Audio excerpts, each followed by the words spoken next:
গল্পের শহরে সকলকে স্বাগত জানাই। তোমরা দেখেছো আমাদের আম গাছে কত আম ধরেছিল, কিন্তু এখন আর নেই বললেই চলে। আসলে সবকিছু সময়ের সাথে সাথে শেষ হতে থাকে। যেমন হাসি, কান্না, কারো প্রতি ভালোবাসা, তেমনি গাছের আমগুলোও প্রায় শেষ।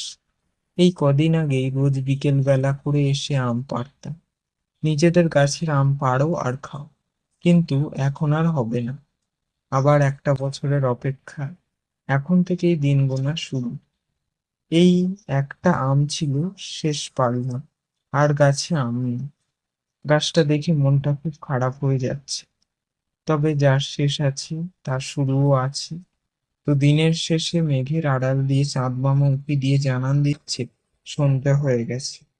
সকলকে goodbye and take care. আর যদি ভালো লাগে অবশ্যই একটি লাইক করে দেবেন। ধন্যবাদ সকল।